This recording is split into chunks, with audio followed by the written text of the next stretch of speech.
We will encourage various state governments to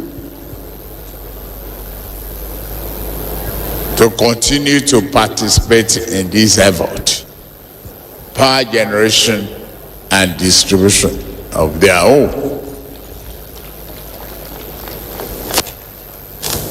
I have a message for our investors, local and foreign. Our government shall review all the complaints about multiple taxation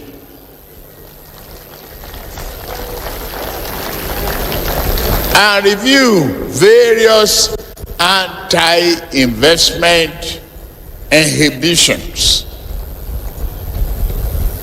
We shall ensure that investors and foreign businesses repatriate their hard-earned dividend and profits owed.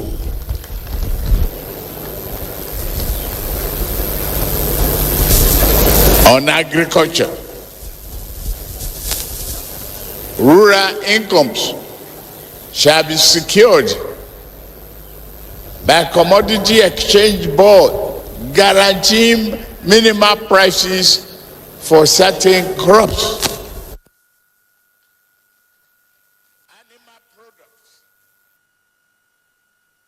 All right, welcome back to the program. In case you're just joining us, it's still Moneyline with Nancy, and my guest is here, Professor Ken Ife, development economist. Prof, welcome, and thank you for joining us. Thank you very much. And I really want to start by sharing the profound tribute that you paid to High Chief Raymond Douglas. He's a man of outstanding personality. We all know that. I can only offer my sincere condolences and sympathy. Thank you very much, Prof. Thank you. May 29th, President Tinubu was inaugurated. Everyone was waiting for his speech. I was actually particularly waiting to hear what he would say, his first, that's his inaugural address. What was your impression about his speech? Just give me an overall impression in like a minute, then we can break it down. I think it was a good speech, to be honest with you. He sued for peace. He pledged allegiance to a united Nigeria, which he said would continue to exist as long as the earth is, which is a profound commitment.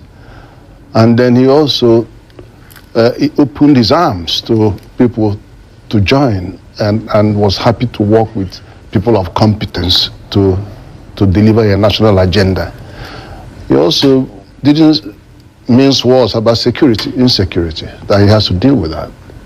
And it's very important because peace and security, without those, they will undermine any economic agenda.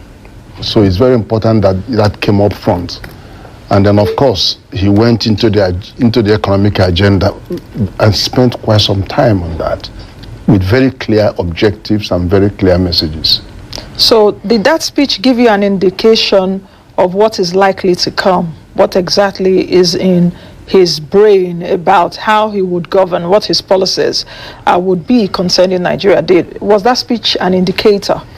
Yeah, as a development economist, I can see everything that he has in mind in this speech.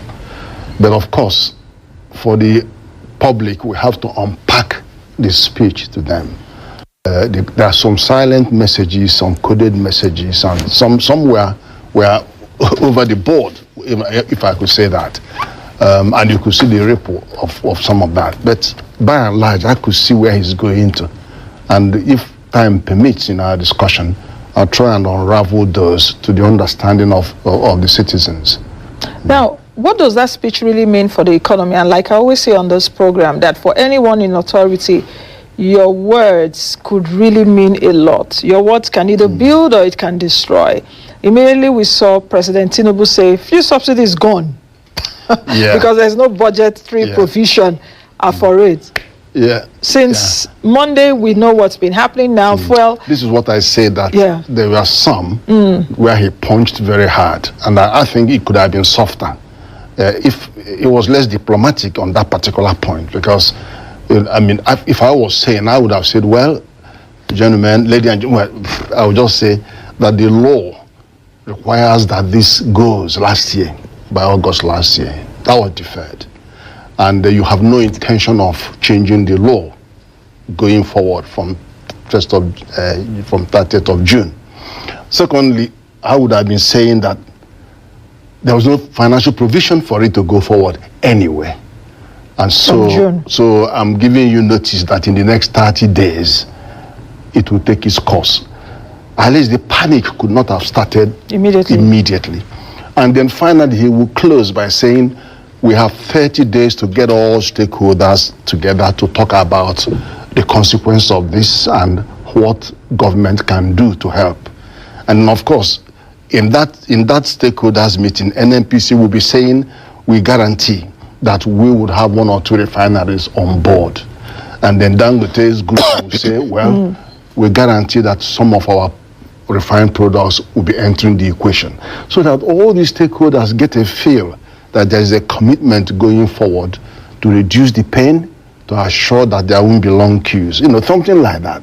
But he's dropped it as a bomb, and then but we're going to get there anyway. No, but would you also blame a President Tinubu dropping it as a bomb? Because even before his inauguration, before his assumption of office as president, now a lot of economists analysts were saying, I expect a President Tinubu, this first inaugural address, his inaugural address, to say there's no subsidy anymore and all of that. I agree with you. He has said it many times during the election. Yes, even in his manifesto. Yeah, but it's not me and you. You're talking to a public that are speculative, largely speculative, opportunism. So the way he said it, people thought it would happen tomorrow, that the price will change tomorrow, rather than know that it is coming, but it is to the end of June. People didn't see that grace. And we have to come back to tell them, wait a minute, it's not actually going to go till end of June. People are just, but it doesn't matter. But do you think that it would have even made any difference if President Tinubu had been diplomatic, as you're saying, to say, guys, just hold on. This fuel subsidy will still be on till the end of June, perhaps from the 1st of July. We'll take our hands off it. Do you think it will really move the needle, trusting the kind of way Nigerians, our behavioral pattern? You know what I'm talking about. Some would even start hoarding the commodity from that May 29th. Well, no, the difference you would have made, so that this doesn't dominate our discussion, because we have a lot to get by. I wouldn't have seen Labour saying whatever they're saying yesterday. They wouldn't have been coming forward. They would have heard that, we're going to get into serious talks now in the next 30 days. So if they're going to give ultimatum or whatever, it has to be at the end of the month of June before they begin to flex muscles. But it doesn't matter. This is inevitable anyway, because that thing is just a cancer on the society. Okay, Prof, let me give you a free hand. Where would you want to start unpacking from his speech? Let me allow you, because we also need to lay there that President Tinubu, even right from his campaigning days, we had a feel, of course, he's pro-business, has been governor before. He's pro-business, he's pro-market. But where would you start to unpack from his speech? Because we have security, we have monetary policy, you have, he talked about the Naira, he talked about jobs, he talked about agriculture. So where for you did hit the nerve? Okay, let me start with, you always start with policy and objectives, so that other things will come in. He said he will work towards a GDP that is greater than 6%. But he made a link between that GDP and employment. But I need to disabuse the link, because GDP, the components of GDP are investment, then you have output, you have consumption, and then you have balance of payments, the difference. So you can borrow money, the system sees it, the statistics sees it as an investment. But that investment could go in consumption of, paying salaries or doing things that are not going to be economical. So that will not create any job.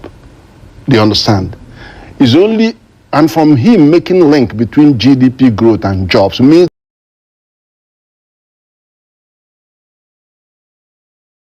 that he is actually taking the next one, which is we're going to borrow if we have to borrow because we don't have any national savings. Obviously, who goes are borrowing, goes are sorrowing, only to the extent that it was not fit for the purpose. But according to our law, our fiscal law, FRA 2007, if that borrowing is purposeful and there is good justification for it, and you have analysis, good analysis that shows it's going to work, it will target infrastructure or capital expenditure and human resource development. Once you are linking to human resource development, then you are now going to create jobs. But then the economic activity that you are going to create by investing is the one that creates the jobs. The jobs give disposable income. Disposable income gives you ability to buy education, buy health, and buy your way out of poverty in a sustainable manner. So that connection means this is the direction he is going. But then they also need to understand also, which it was true, I could see that federal government in the National Medium-Term Development Plan says we're going to raise investment of 350 trillion. But we, all levels of government, can only come with 50, just under 50, 49 point. Private sector, you guys get the 300 trillion.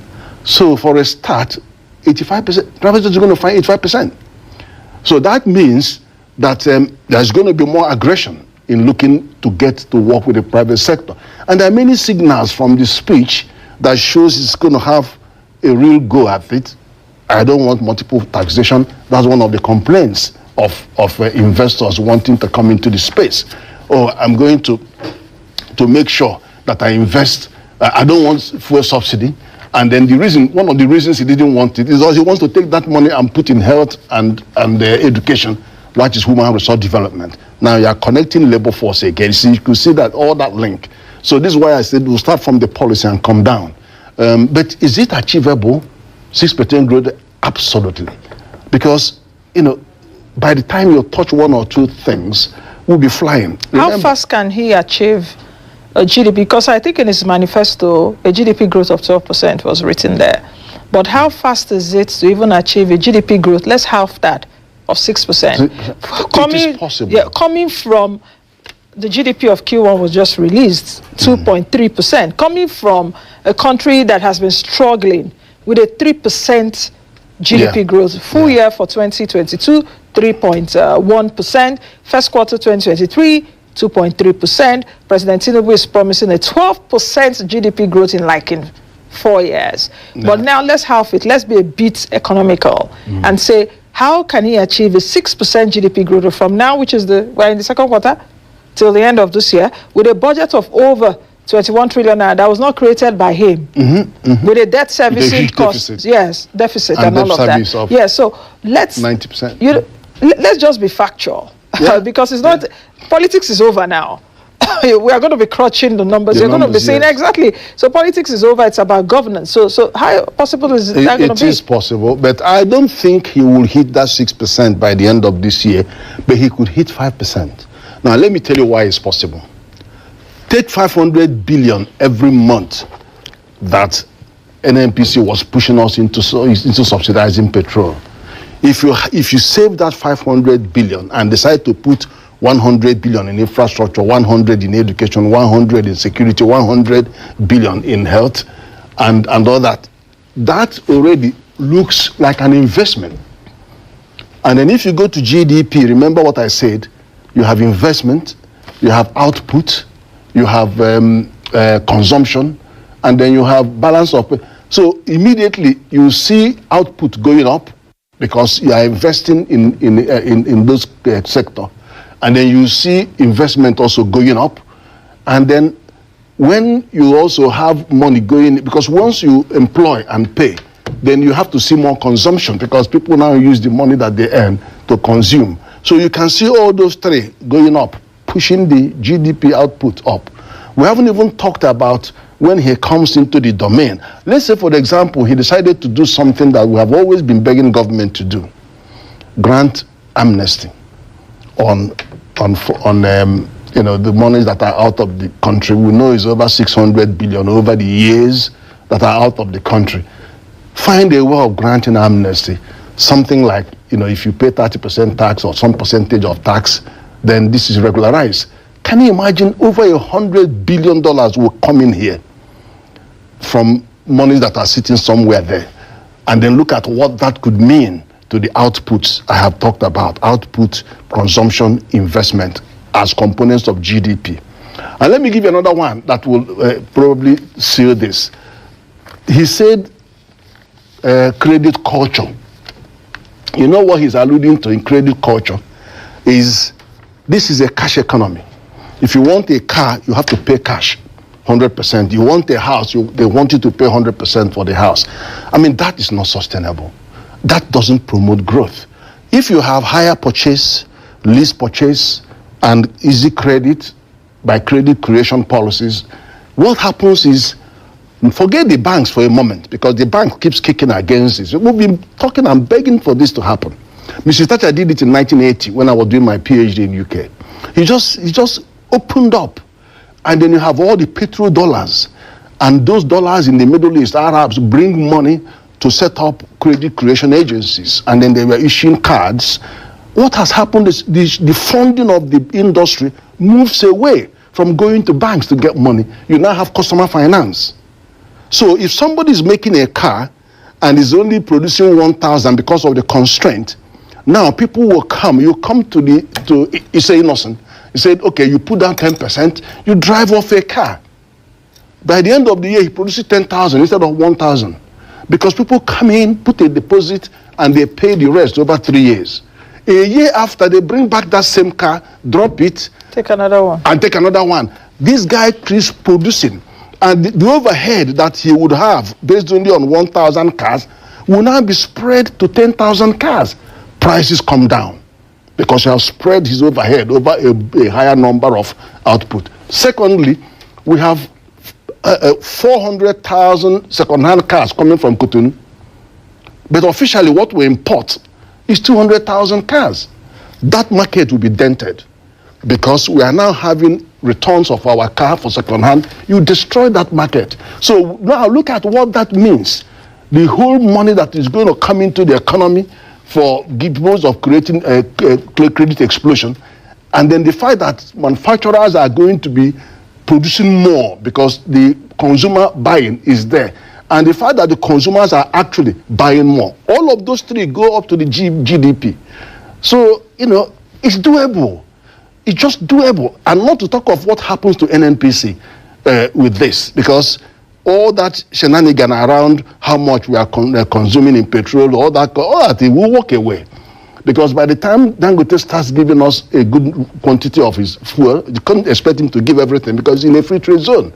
And then, of course, he's going to get his crude from 3 continents. Some of those may be refined for me and bring it back. So we can't be too presumptuous. So, but what happens is that there's going to be an entirely different economic system that is going to evolve. And then when he comes to talk to central bank, I'm sure there are other rough areas that could be improved.